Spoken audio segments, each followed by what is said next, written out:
On today's 205th episode of The Thriller Zone, we welcome Steve Urszenyi, author of Out in the Cold. If you like atmospheric thrillers with a kick-ass female protagonist, you'll dig this book, and I hope you'll enjoy our conversation as The Thriller Zone begins now.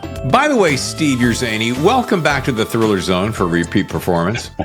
Well, thank you, David. It's a pleasure to be here. Humble apologies that it has taken us a little bit of volleying back and forth, but you know, what did my grandmother used to say? The best things are the things you have to wait for, or what is it? Best things in life are worth the wait. That's it. Well, we had scheduled this like 2 months ago, so I know. for in person even.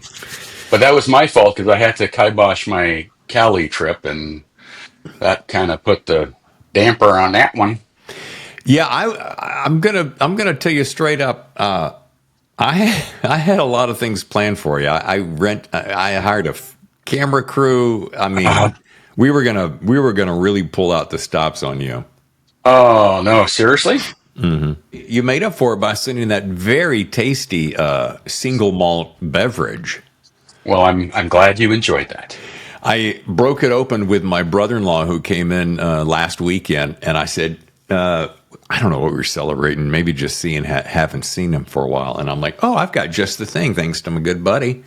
Yep. And damn, dude, that is nice. I've never had it, but it looked nice on the website, and I thought, what better than a little Canadian maple syrup to send to my friend David? Maple syrup indeed. Maple syrup indeed, yep. Look, we're here now, and that's all that matters. And I love the fact that we have been able to do this. You're a big fan of the show. You're a big supporter of the show, and I'm always so grateful for all the love that you show us. So thank you. Well, I always love the show. It's a great show, and that's why I wanted to be there in person. It just, unfortunately, my the plans out there fell through, and it would have cost me like $5,000 to come and see you. And though you are worth it, for sure. Here comes the backpedaling, folks. Yeah, Mrs. Urszenyi, the budget keeper, didn't think it was such a great idea. So yeah, no worries. All right, the book is Out in the Cold. By the way, I think I've told you this before. I dig whoever is doing your covers, and I should take this little filter off so I can do this. Yeah, there you go. I mean, totally. Just so good. Well, and look at the spine. Like, here's the spine. I don't know if you have on mine, on the finished copy. Oh, you got the little dial on the... Yeah, yours it has the graphic of the artwork for Alex. And to me, that's eye-catching because 90% of the time, the book's not going to be like this on the shelves. It's going to be like this. So I give full kudos and props to the art department at St. Martin's Press and Minotaur Books because both covers, but that one's a killer. So I'm really, really, really pleased with that. So much I like about it. I'm going to interject a little something. Your website rocks. I don't know the company that does it. I used to endorse a particular website company in the past who we parted our ways.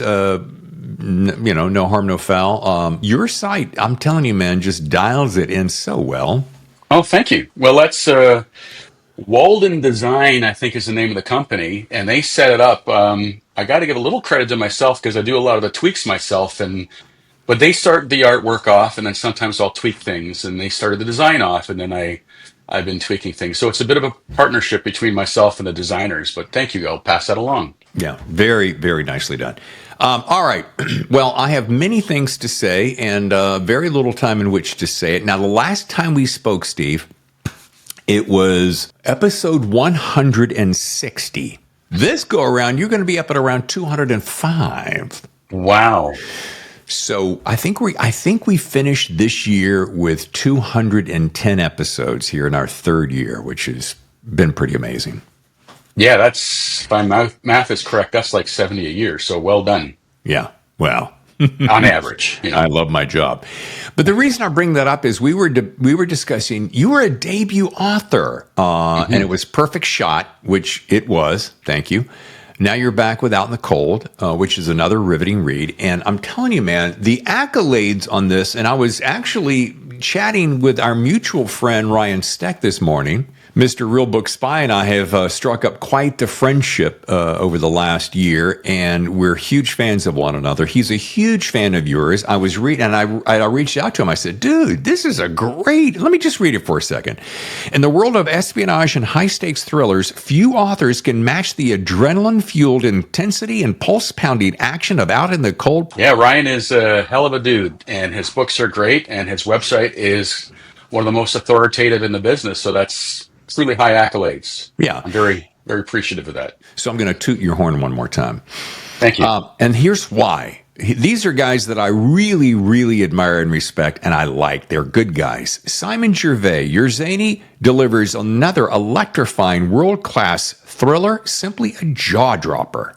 And we're going to wrap this up with Jack Stewart, who was out here recently and is going to be on the show very soon, brimming with action that grips readers from start to finish. So, folks, in case you're wondering, Out in the Cold is a must-read. So with all that, I want to ask, what has this year been like? I mean, between the accolades, I've been watching you on social media when you're not riding your motorcycle over the world.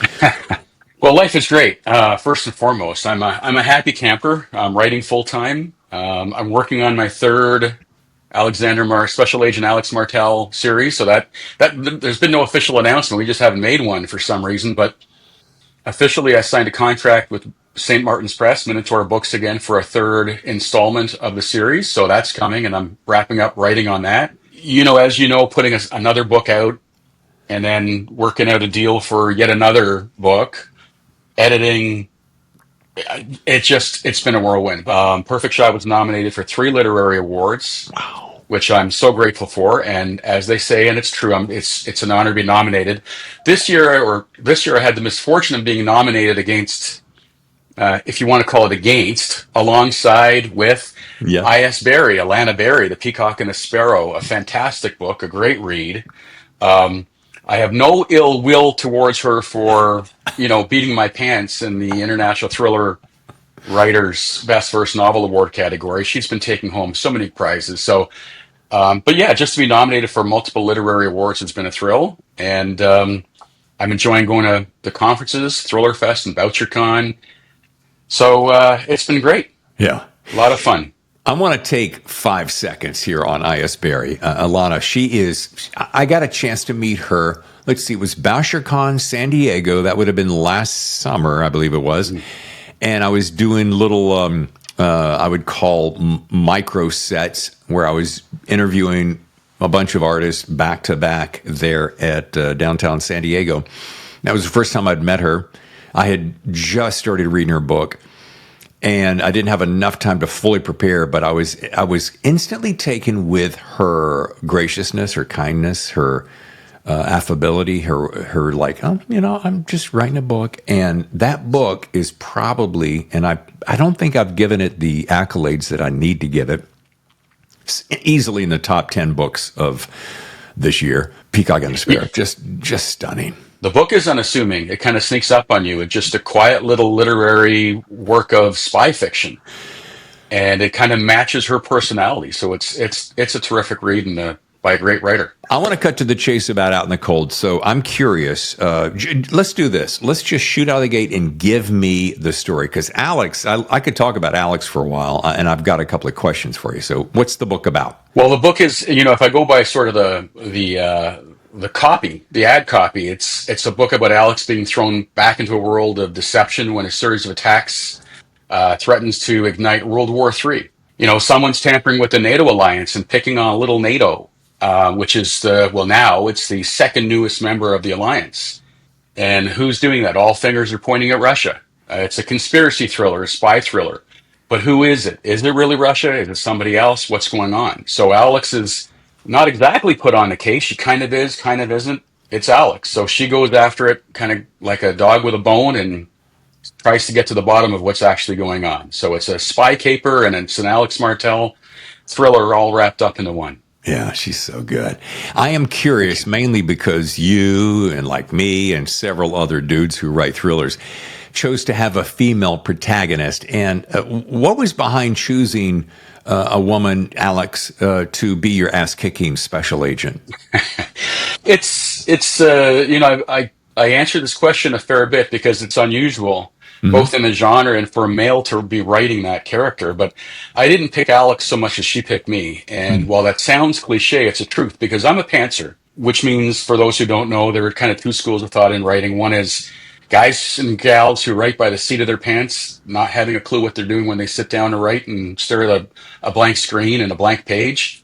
And there's plotters, those who know where they're going and kind of plot things out quite intricately so they have the story all mapped out. But that's not me. I'm the pantser dude. And I started off some really bad stories, about a dozen of them, featuring male protagonists, but they all looked like Humphrey Bogart in my head. And sounded like him. Worse than that, they sounded like him. So basically, I was ripping off the Humphrey Bogart franchise, and if you want to use the phrase, appropriating the voice of a character that's 60, 70 years old by now. So it wasn't until I started writing a female character that I really started to develop my own voice as a writer through that character. That turned out to be, in the long run, it turned out to be Alex Martel. And the character itself, she's informed by, some people have expressed some dismay at, or disbelief rather, at a woman being able to do these things. That's just a silly thought, because we know kick-ass women in this world. And I've worked with a lot of those kick-ass women. And as a paramedic and as a tactical medic with the police, I don't care who's standing beside me, man or woman, they better be able to do what they need to do in the moment. Literally, my mind's been blown by how many fantastic operators I've worked alongside over the years, where that's, again, paramedics or police officers. Really, and those people helped inform the character. So that's kind of the longer version of the short answer. No. I love that. I love that insight. And, it's so true. I mean, I'm loving the fact that on movies and television series right now, you're seeing more and more women who are showing, I can kick ass just as good as the next guy. And I love that. I've been a big fan of that. One of my series is a woman who does the same. And another thing about this book, it kind of explores, in my opinion, this theme of survival and resilience in challenging environments, of course, the cold. And I wondered what inspired the unforgiving landscape. Was it just your appreciation for it? Is it because in Canada where you live, you get to see plenty of it? I mean, that's probably a good point, and maybe subconsciously that works its way into there. High school literature was all about, man against man, man against nature. And that's a theme in Canadian literature for sure. And for me as well. I mean, I'm an outdoors guy. I camp, I hike, I canoe, I kayak. I love being out in the woods. But really, when it came to this series, it was about exploring Alex as a character and knowing that she's not so much a lone wolf, but she's certainly an independent character, someone who likes to challenge herself. And I wanted to put her up against stark conditions and stark contrasts, and make her, have people understand that this is someone who works within an urban environment. She's someone who thrives in that context of by herself against whatever forces come her way. And I love that. And it's the perfect tee up for this, because the book deals with isolation on many levels. And that's one thing when I was reading the book, I felt I really absorbed that isolation and lone wolf, if you will. So there was isolation both physically, emotionally. To drill down one step further, what informed that approach? And two-part question.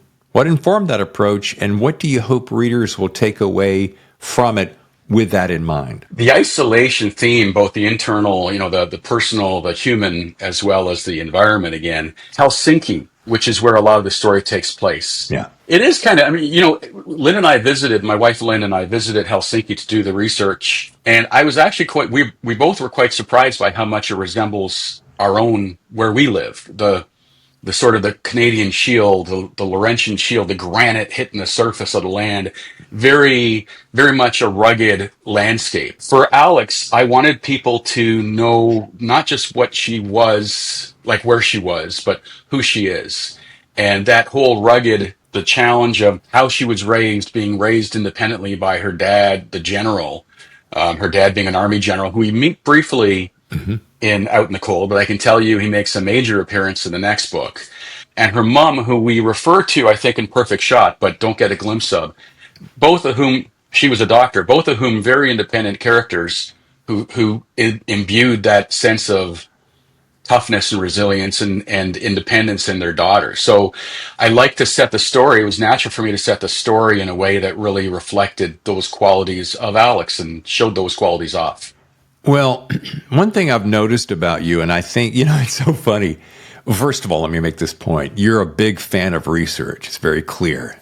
You do the travel, you put in the time, you go to the places, and you can tell me, new writers can tell me, oh, dude, I can just Google it. I'm like, yeah, you sure can. You can Google it. You can do flyovers with Google Earth and all that stuff. But there is something visceral, electric, magical when you actually walk through the streets of the towns that you're writing about, that you can pull in those little nuances, those tiny little things that you think nothing about, that you think you can pull through a Google search, and yet you're a walking example of this. You pull those tiny little visceral things out of the atmosphere and you embed it into the book, and it really helps. Yeah, thank you. And Finland, I mean, it was important being in Helsinki because you get everything I did and saw in Helsinki, almost everything found its way into the book in one way or another.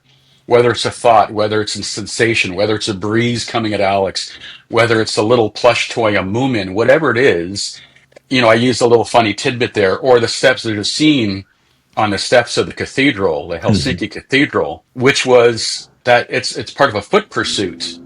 But that scene came directly out of something we experienced live in Helsinki at the time. So Lynn and I on the steps of the cathedral saw much of what Alex sees in that foot pursuit, about certain people coming out of a side street type of thing. So yeah, I think Google will get you so far, Google Maps, Google Earth View, all that stuff. But like in the third book I'm doing now, you can't get the sights and smells of a place from Google. You got to be there to absorb that whole atmosphere. And I look at it this way. If research, in my opinion, research can be easily half of the story, meaning that fuels your impression of the area and, again, fuels the little nuances. So, yeah, if you just want to sit down and talk about generic New York City, yeah, okay, you can probably nail it. But having written a couple of my first books, living in Manhattan and being able to sit at a diner and with the windows open and be able to share the sights and smells and sounds of the city, I don't know. I'm a big, big fan. Listen, back to the accolades on the book cover, and you're being compared to classic writers. So I'm wondering, in that comparison, do you list for me some of the authors that have heavily influenced you? Because I think that's going to tell me a lot about Steve. Sadly, we recently lost one of my biggest influences, Nelson DeMille. Oh, yeah.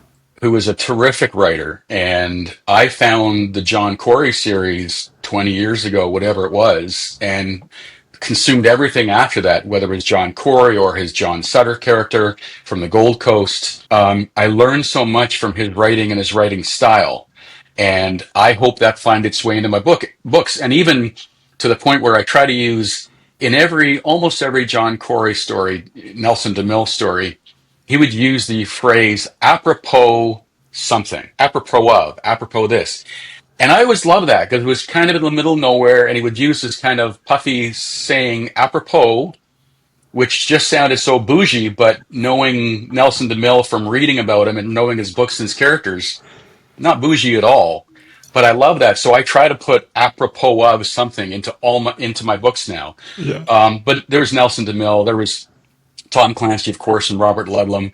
These are the greats I read, going back to the 80s and 90s, as well as, the Eric von Lustbaders who took over some of the series and wrote their own stuff, and Frederick Forsyth, and, going back to my dad's days, John le Carré. And so I tried to read broadly of the greats. And of course, these days you've got more greats who've both written their own series and taken on series of others. So the Mark Rainey's, Simon Gervais with his writing, Jack Stewart, who's become an influence. He's a friend of mine, and he kind of started after me.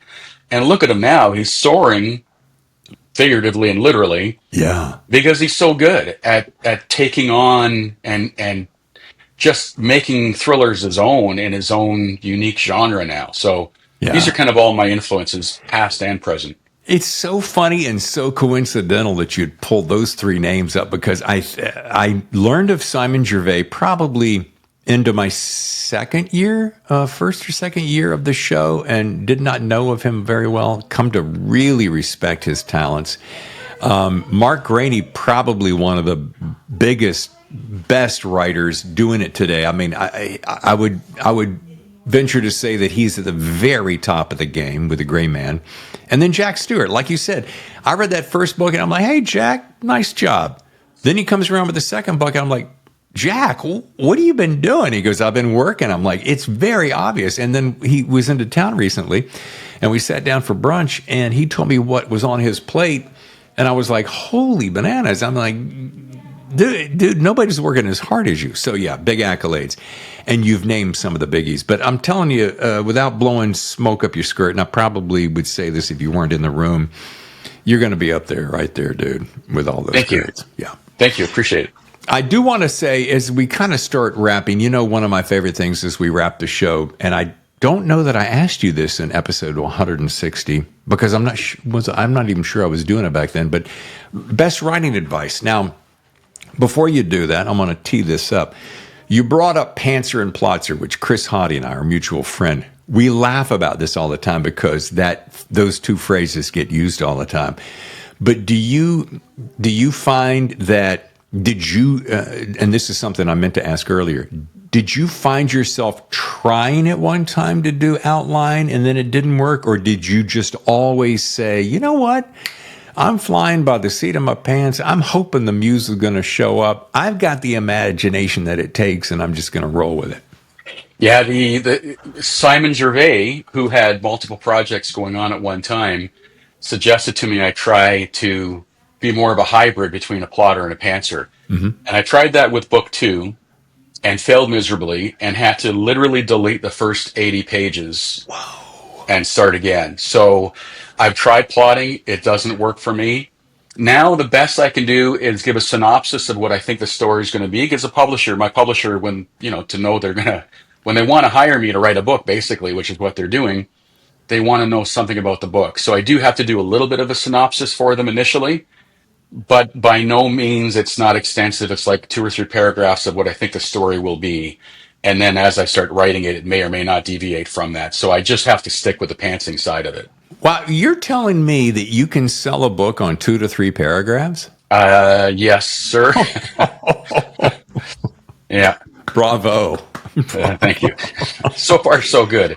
All right, so I want to now drill down on that best writing advice because I know you got some. Well, I'm going to give best and worst. Okay, yeah, let's start with worst. Okay, worst is write what you know.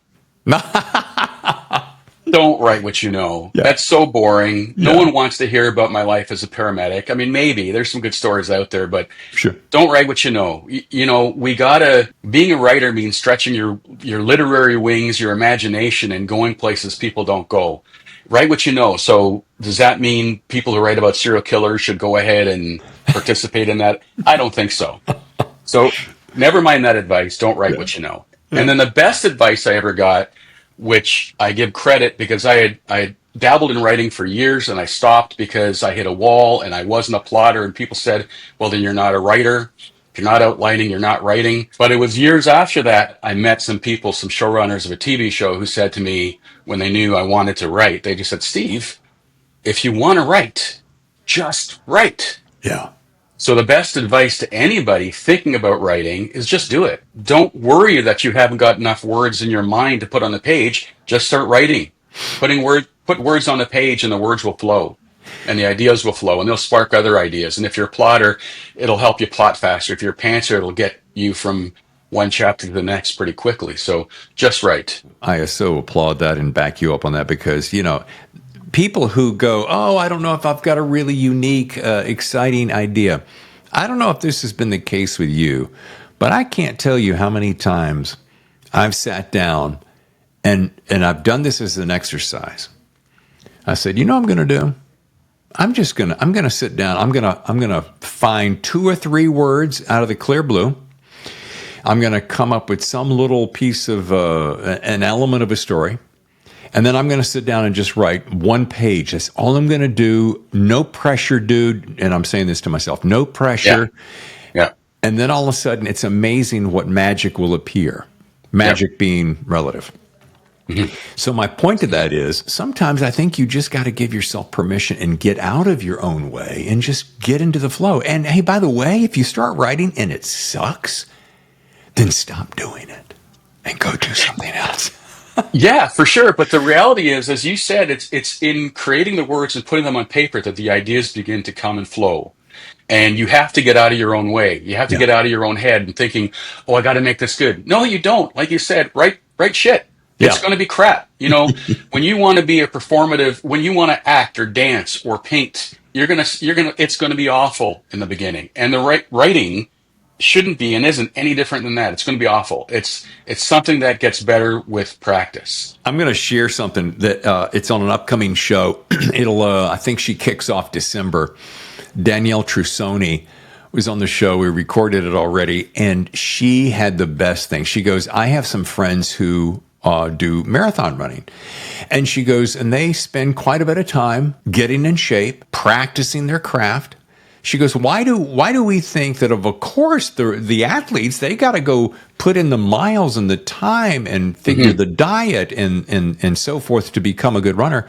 Why do we think that we're not going to do the same preparation for our jobs as writers to put in the time and to do the practice and to do the word drills or whatever? So, and I walked away going, oh, I love that. It's so simple and so good, right? The muse doesn't fly around the backyard waiting to come through the door. The muse comes there only when you're, bleeding on a typewriter and sweating over every word and just getting it out there. Then the muse will show up. Until you're putting in the work and the labor of writing, nothing's gonna happen. And that applies to if you're a plotter or a pantser, because the muse has to show up, you have to show up and get those words on paper in an outline. If that's your way to do it, then do it. By the way, as I wrap, I want to say something. I want to thank you for something. I think you may be, if not the only, one of the onlys, that in the back of the book on acknowledgments, you thanked me for my work on the podcast, The Thriller Zone. So thank you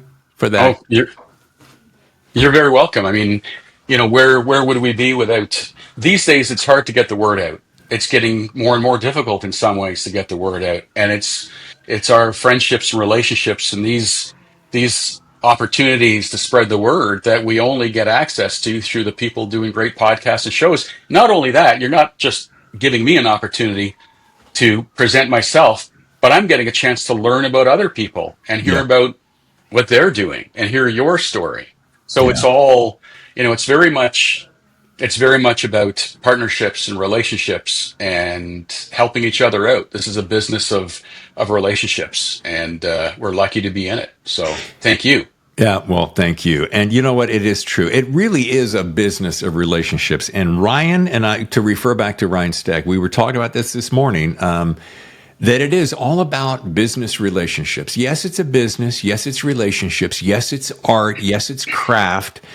But really at the base core of it, it is a business. And if you're not running your business, if you're not treating this like a business and, it's a hobby, well, good luck, in my opinion. Good luck. You got to treat it like a business. Well, folks, the website, if you want to learn more, is steveurszeney.com. If you're wondering how to spell it like I did the first few times, I'm going to put it right here on the screen so you can't miss it. But again, a beautiful site, beautiful book covers. And I know you hinted at it, Steve, but as we close, give me a little sneak peek. Your good pal here at the TZ. What's next? So book 3 is Alex at it again. We met her dad in book 2 and Out in the Cold, and we have an opportunity to see Alex and her dad go off on a safari. So they're in Africa on a safari, and things go awry. So lo and behold, they find themselves in some mischief, and the next day, Alex's dad goes missing. So now Alex and company, and you know who I'm referring to, they need to go find her dad. Why is he missing? Who took him? What's the story behind the story? And what kind of heck will Alex be raising to get her dad back next fall? Next fall. Okay, good. Well, we wish you the best. Once again, so glad we connected. And thank you so much for your time, Steve. Thanks, David. Pleasure being here as always, and look forward to seeing more episodes of The Thriller Zone with David Temple. Ooh, so nicely done.